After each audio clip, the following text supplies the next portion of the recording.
Hello, my name's Hertam Buatco, and we're back. Now, we were showing you a number of slides on the Red Core solutions, and Leo, one of our IT expert on board, was telling me, explaining to me, although it was pun intended when I was saying Moses. Please explain it again. Okay. When I was talking to the group, and I asked them why Moses, because it's tablet-based. So I think it's quite a smart way of branding the solution itself. And I think Moses, basically, he freed the slaves. Yes, he did. And maybe that's what this system needs to do with the Filipino Ang problema voters. ni Moses, yung dalawang anak niya, di ba, in-slain. But go ahead. But I think that, we've been wandering in the desert in terms of automated elections. And I think Moses can actually free the slaves and bring us to redemption. There you go. Are we on slide number 6 or are we on 7, Andy? Okay, Moses. Can you explain this again, Jerry? Where does it need explanation? Or are the protocols, all of this in order? Well, earlier I was just mentioning, it checks itself. It assesses itself if it has been tampered with, if votes have been inserted or removed, if the candidates have been rearranged. Moses is a software. Yes, correct. It audits itself. Yes. It's self-auditing. The gadget is the tablet, and the software self-audits. Correct me if I'm wrong. From my understanding, Harry, is that when Jerry mentioned that you can use the tablet anywhere, that is the advantage of this system as compared to Smartmatic. In Smartmatic, the VCM has to be placed in a specific precinct that matches the specific set of ballots. Correct. So if you make a mistake somewhere, hindi pwede. Failure of election yun. Exactly. No? But my understanding of Moses is that you can actually send the tablets anywhere. Because it's during the testing and the sealing process that you enter the municipal code, you enter the provincial code and the precinct code, and the system now sets itself so that whatever the candidates are for that specific precinct will be presented as a screen. Talagang software. And it now means that you don't have any logistical errors. Let's go to slide number 7, election day. Jerry. Okay, so during the election day, that's when everything is prepared. No? The precinct is set up with the tablets, the printers, and the server. You guarantee walang manipulation? Yes, as the BEI can... Pwedeng maraming may tablet ngayon, pagpalit. Hindi pwede, no?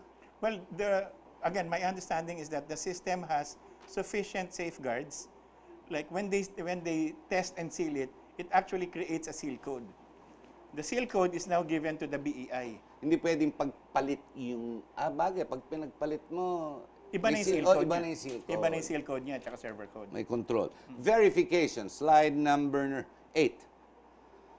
So everyone's given the opportunity to confirm their choices. Yep. That's self-explanatory. Let's go to the audit trail, number 9. Okay, so it prints out your ballot. Yes. And it creates checks and balances. You'll have a physical ballot that's printed out. You'll also have your digital vote that was saved in when you made your vote. And you also have a digital image of your ballot saved in the system. So you have 3 ways of verifying whether or not, let's say, the votes were tampered in between. No? And these can be cross-checked against each other. Let's go to number 10, automated and accurate canvassing. Moses. Okay, so now we go into the tally and review automated system, which we call TARAS. So this is the part where we bring transparency to the counting process. So previously, you just scan your ballot and then that's it. You say goodbye to your vote. But what we do here is we publicize the counting process. We actually have the BEIs count their votes in front of everybody. There will be a projector. A projector on a screen. Correct. There will be a projector on a screen, and then the BEI will also have the ballots that were printed out, and they will, as they're counting it, they will cross-check it with the digital image and the vote data that was received by the system. Pag gusto mo manual, pwede rin. Pwede rin. Yes, that's correct. Pwede siyang automated counting, but obviously we want to make it transparent. No? So this is how we show the rest of the world, during the counting process, these are the numbers, real time. So if anyone wants to change those numbers, they will have to hack the system, change the digital image, and change the evidence produced by everybody watching the counting process. Hacking is such an easy thing to do today. This is America's biggest headache. Yes. I mean, their elections was hacked by no less their best friend, Russia. So that's not going to be a problem. Well, the thing is, everybody will tell you that there's no such thing as a completely secure piece of software. So the best way to protect against that is to include security in the process itself. If you make a process wherein everybody, the entire nation, can verify the votes that they have put in themselves, then that's not really hackable. Your last slide, number 11, what does it say here? So TARAS uses a unique barcode or QR code system. What we do is you have the ballot, and then there will be a barcode or a QR code scanner, which the BAIs will use to scan. And then that will bring up the image of the digital ballot and the digital votes on screen, and everybody can verify that they're aligned with the physical ballot. Now, okay, hindi kaya mahal to. Ang daming equipment. May scanner ka, may projector ka, may projection screen, di ba? May iPad or Tablet. Yeah, di ba marami-rami, no? May balot pa rin. Wala kasi na. doon nga sa screen. Well, one thing nice about this system is that you can have several options of ballots. You can have an ordinary bond paper as ballots. If the National Printing Office would want to print their own In type other words, of, pwedeng dagdagan ng pwede mong dagdagan ng Okay. security. the cost estimation, I think that we've had when we discussed this with Redcore, I think it's between 2 to 2.5 billion. Ang laking difference sa Smartmatic. Exactly. And not only that, if you look at value, no, you buy something that is single purpose, which means you can only use it in one day. I see that. I And then see the rationale. even if you multiply the 2.5 by 4, the cost itself might actually be bigger, but the value is much more effective. It would be more cost effective because you can now distribute that to DepEd, all the equipment, and there's no cost to transparency. And one of the things I That's love a good about point, yeah. one of the things I love about the system is from a voter's perspective. If I'm the voter, I go into the tablet, I choose, it asks me to confirm. I say yes, this is my president, this is my vice president. It lets me choose the senators. It again asks me to confirm. Are these the senators? Until all the candidates that I've chosen are confirmed every time regularly. And then it shows me the full choices that I have, and it would ask me, are these the choices that you have? I say yes. It prints out now the ballot. Okay. I look at the ballot, and then the system still asks me, is the printout the same as what you've chosen? Okay. If the answer is no, there's a process for that. Okay. If the answer is yes, I drop that ballot now with a barcode. The barcode includes the options already that you've chosen. So the barcode is unique To you. to that particular ballot. So I drop it, I put it in the ballot box, and then when the polls close, the BEIs now collect the ballots. And then one by one, the suggested, because I did some suggestions to them, I said that maybe you can suggest to the BEI to get one ballot first, read randomly some names, show it to the public, Kung correct. kung tama, kung binasa ko tama, and then I will now read it with the barcode reader. And Para then- makita nila. One. And then makikita nila, mapoproject sa screen ngayon. So they will now see that the ballot I'm holding is the same as the ballot image. And then in the TARA system that they have, it has two columns. You have the ballot count, and then you have the running count. Now, it was criticized, the Common Act was criticized, that while they are mandated by government and the people to actually conduct the elections, they outsourced it almost 100% to Smartmatic. True. Will this be the case with the Red Core solutions? Or will you now bring it back? Give them the headache to conduct the election. Kasi walang ginagawa COMELEC eh. Kundi mangulikta na lang gaya kay Divina, di ba kung ano. Hindi, parang ganun eh. Dapat sila, ang binigyan ng mandato, itrabaho yung COMELEC, di ba? Yung voting. Anong nangyari, binigay sa iba. Sa inyo, ganun ba mangyayari? Hindi, ano? well, we're still focusing on development of the software and the Iba process. kasi yung logistics pagdating dyan sa, you're basically software development, the reconfirmation, the transparency. So at this point, then maybe we can give the COMELEC a bit of work now to actually carry the elections. Is this correct? Yes. In fact, what we were suggesting to some people close to COMELEC, even to the COMELEC Advisory Council, is that they can actually buy the system from Redcore. They can now bid it out, and in the bidding, this is one thing good about these kinds of system, because it's commercial off the shelf. The bidding can be done on a regional basis. Oo, kung sino man para Kung sino lahat. man, oo. Para wala ka you don't have any additional cost in terms of shipping. Logistics, sending So out. you spread out now the gains of whatever budget that COMELEC has which is good. for the Correct. election. So, di ba?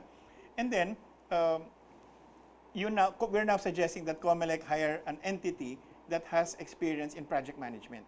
Ayun. Ang naging challenge kasi natin for the past years is that Smartmatic did everything. Literally, lahat There was no 100%. check and balance. Wala There was nga no check and balance. Sila nga, Exactly. sila. And money-wise, it will still come out cheaper and more spread out. Yes, yes. Yeah. Ano sabi ng COMELEC advice? Na-presenta na ba ito sa COMELEC? Yes, I think they presented it last week or 2 weeks ago with the COMELEC Advisory And they Council. still signed Smartmatic? No, that was after. No, in Hindi fairness ka naman. maglagay. Kita mo si Divina, marunong. Ito, boss. O, di ba? Pirma kaagad si Robert Lim, di ba? Oh, the meeting happened after In the fairness signing. naman in fairness to the COMELEC Advisory Council, I think they are open to having this as piloted. I thought you were going to say open pockets. No, naman, no. And one of the things also that we would like to stress to both the COMELEC and the COMELEC Advisory Council is that when they come up with barriers to new systems like this, and this is not the only new system. No? The Villa Santas have a system. Gas Lagman also has his own system. I'm just hoping personally that the barriers that they put in front of all of these local companies should not be the same as or should have the same opportunity as they gave to Smartmatic. Because now they're asking, has this been tested in an election? And I keep on reminding them, Of course not. in 2010, the system of Smartmatic, the PICOS, Was has never. not been tested in any system. So why are you now using that? Which that leads string- me to that new question. Why is it the COMELEC, I mean, may integridad pa ba? I mean, when you talk to a liar, and he's shrewd and he's a liar, will you go back and have another conversation with him? Will you try to sell him something when you already know his mind is closed? Is it not the same frustration you're having with this COMELEC? Well, the frustration is there. I think majority of us IT professionals are very, very frustrated with the way things are happening. We are always looking at the legal process. You know? I've actually just spoken to the Securities and Exchange Commission a couple of weeks back because I discovered that the filing of Smartmatic in the UK, they filed that majority, if not all of their subsidiary companies in the Philippines are more than 40% foreign-owned. Wow, bawal yun. Bawal yun. Diba? If the SEC, that's why I was telling SEC when I met up with them, I appreciate what you did with Rappler Yes, because yes. we just have to follow the law. But maybe you should also look at how Ayun. Smartmatic did. And I think they're seriously looking at that. Because in the 2016 contract, there were, I think, 4 companies that bidded as a joint venture. You know? And of course, during the bidding, they proclaimed themselves as a 60% Filipino-owned company. I remember that. But before they were awarded, they formed a company Bago. Again. called Smartmatic TIM Corporation Yes. 2016. I remember Tim, yeah, Okay. Smartmatic Tim. But if you check at their filing in the UK, it says there in their filing that the Smartmatic TIM Corporation 2016 in the Philippines is 100% foreign-owned. Naku, bawal yan. Bawal yun. Bawal That's yun. anti-dummy. Anti-dummy law. Anti-dummy law yun. Well, what I don't understand, Leo, is it seems, the kitchen sink and everything else tinapo na sa Smartmatic. Why is it the COMELEC is the legal, parang sila yung barrier of entry to anything else but Smartmatic? I mean, hindi kaya wala na integridad yung commission na yan? I mean, let's just do away with it. Parang ganun, no? So, one of our colleagues actually mentioned that mahirap talaga gisingin yung nagtutulog-tulugan. Correct. But hindi na pwede yun eh. That's I mean, true. we were the same way when we were with EDSA, you know, people power That's and very true. everything. That's But very we true. opened our eyes and realized we were just being very fooled by oligarchs. But it's the same way today. I'm sure there's got to be another way to Well, to we're break just- these barriers of entry. You mentioned a while ago that there's 4 remaining commissioners. Now, we're just hoping that the president... Tatlo pa ano niya, no? Tatlo pa dapat. Oh, 2 kailangan commissioners tatlo. and 1 chairman. Oo, No, I think one there's chairman. already a chairman that has been Abbas. appointed. Yes, Yes, Abbas is the chair. But there are still 2 more Commissioners. vacancies, no? Because the 2 limbs left, Christian Lim and Arthur Lim. Yes, Arthur Lim. So hopefully, hope springs eternal. That's one of the things I always say. Believe ako sa'yo, you really believe in God, and now you have Moses. I mean, I don't know. I am just totally frustrated, which is why I tackle this and I bring this issue to the people. So the people will know na niloloko lang tayo ng COMELEC. Ayan na naman, Smartmatic na naman. I'm not sure I know what's best to do with the COMELEC. Better maybe to just close that office down. Or it's like the BIR. Diba? Ang daming problema ng BIR and customs. Ako, solution dyan, fire everybody and start anew. Diba? I mean, pag may cancer na yan, you put good apples inside a basket of bad apples, everything becomes rotten. And I think the whole COMELEC obviously is. My view naman, Harry, is that at least for BIR, you have very good people now who are running the show, at least with DepCom Lani David and the commissioner. And I now know also Lani personally, but the also problem with them of is course, also- it's systemic. Yeah, no, it's the whole thing going down. There was just an article just this weekend. What do you call those? A department head or who was just saying, pag lumabas na yung LOA, di ba, letter of authority, kwarta na yan, di ba? And really, I mean, perception has it that it is very corrupt. I mean, we have That's the 6.4, di ba, the same as customs, 6.4 billion. Miski lagay mo sundalo dyan, nakokorap eh. But we have to admit that Commissioner La Peña is really doing his best.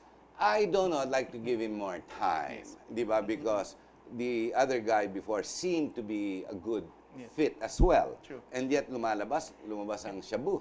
And talking about optics, Ah. But everything is optics. COMELEC, like we mentioned a while ago, before Christian Lim retired, a couple of weeks, he signed the Smartmatic contract. the option to purchase. When I made the presentation to CAC, the COMELEC Advisory Council, I did ask them, wouldn't the optics look bad that the head of the agency, which is Bautista, who is basically questioned for his integrity and Yes. receiving kickbacks, and then the actual contract that he was involved with is now Pinirman, extended. yes. Sabi ko, there's a disconnect somewhere. There's a moral disconnect somewhere. And all of them just look the other way and parang tulog-tulugan na naman. How come you're getting into this? Do you realize how dirty the elections are? How dirty the COMELEC is? How high a barrier they have placed? And yet you promote and bring yourselves right here in front of TV with Red Core Solutions. I mean, baka sabihin nila, baka gusto mo kumita din. Ayan, di ba? Or may pera ka ba ilalabas para ipasok natin Red Core? No, I mean, Well, these questions will come out. Yes. You're dealing with government. Baka hindi ka pa mabayaran. Nag-advance na at hindi ka pa bayaran. Do you realize what it's like? Well, truth be told, hindi pa ako, I haven't really thought of it that much. You're an IT man. I simply You've saw a developed problem this. and we wanted to solve it. Tell us more about Red Core Solutions. Why was it set up other than the expertise in the IT trade? To generate a profit. That's correct. But you can make profit making lagay. Kung lapitan ka ng, di ba? Pare, ayusin natin yung Red Core. Magkano kailangan nyo? 2 billion. O sige, yan na yan. I-charge mo yan 14 billion. Magkano cost? 2. May 2 ka. 4 billion. Okay na yan. I wouldn't- Pumayag ka na, di ba? I Parang, wouldn't- I mean, the problem is the objective remains the same. It's called profit. Because business, after all, without profit is not business. Yes. It's charity. Exactly. So, where does Red Core come in? Who's behind Red Core? Baka may-ari niya si Brillante, si Snow White. Hindi naman. No, we're a I'm small being company. cynical, I'm sorry. I know. Hindi You can naman. mention who the owners are. Okay. Well, the owners, kilala ko sila Edison Diaz and Francis John Francisco. So, I mean, true blood Filipinos, no? I go out, we hang out sometimes. we Straight go- businessman. Straight businessman. Negosyo lang. Yes. Because it can be terrible working with the Comelec. It can be. Yes, yes. I mean, Leo, you've been exposed to it. I know. No, and the Comelec, alam mo, laking pera niya. Kala mo, election lang yan. Ang laking pera niya, dumadaan dyan. Ako, look at Andy Bautista. Ano, 1 billion, baliwala. Sisibihin niya, mayaman siya, tsaka kapatid niya. His brother just lost, what, 2 elections. And when you lose, you're losing money. Exactly. Di ba? And baliwala, he's got another billion stashed in there. I mean, you know, the guy's a crook. Di ba? I mean, I'm just saying, it's a very difficult. You may be clean of any virus or whatever venoms, but when you jump into that tunnel and there are all snakes in there, they will bite you all at the same time. You've That's very seen true. it with a Comelec. That's very true. In fact, I was telling the owners of Redcore are members of, they're the new face of the Philippine Computer Society. These are the okay. younger generation of PCS. Definitely, I think they are less jaded than the oldies Okay, JD, na kayo ng konti. of Siyempre. PCS. I think also they have a more renewed optimism when it comes to having hope for the country. You know, doing what they can do for the country. They did ask me, they have this system, if I can direct them to the right path, no? I said, basically the same warnings that you Yeah. told me. It's a stake pit, you really want, you know, government is, kailangan Can be mahaba, difficult. kailangan Mahaba mahaba PC mo dyan. Di ba? But I think maybe it's the brazenness of their youth. You know? And this is definitely, you know, that their youth is not wasted on these young people. Okay? Very nice answer. Ang ganda ng comeback mo, Leo. ah. Ang ganda ng balik mo, because that was a very difficult, that was quite difficult to answer. We're going to have to end the show. We're already at the 55-minute mark. Mr. Lee, what message would you like to give to the hard-headed Comelec who's watching you right now and listening to you? Who's this young guy, Jerry Lee? May Luis ba yan? Hindi rock and roller to eh. IT man. What's your message? Great as balls of fire. Exactly, Great balls of exactly. fire. Great balls. What would be your parting message for the show? Simple lang siguro. Have an open mind. Talaga mga bata ngayon, ano? Millennial ka, no? Obviously. Yes. Leo, parting message. Well, again, I think we have a perfect combination of a storm. We have a president who is more open, who might be actually, some people would say dictatorial, but dictatorial for me in a very good sense because he's giving the right directions for the country. We do have now a very good awareness in social media of what's happening. And I think it's about time that we really advocate a very local, a fully transparent and fully verifiable automated election system designed, developed, and sold by Filipinos for Filipinos. I'd like to comment on that. Maganda yung sinabi mo, dictatorial or not, it seems solutions offered and decisions made are right in the same track that we would do. Yes. So we don't really care, we enjoy it, we like it, and it's better than where the Liberal Party took us. That was called fake news. Very much like their rally, sadly. Thank you very much, Jerry Lee Lewis. Thank you, Maraming salamat and good luck to Red Corn. Let's do this again. When the Comelec becomes more of a headache, let's bust their balls and come up and present it one more time. How's that? Yes, that's perfect. Ladies and gentlemen, maraming salamat po. I hope you enjoy this. This is but one of the solutions that has to come your way. Now, in the end, do not forget, people in government work for the people, not the other way around. My name is Harry Tambuatco, and thank you for watching. Thank you.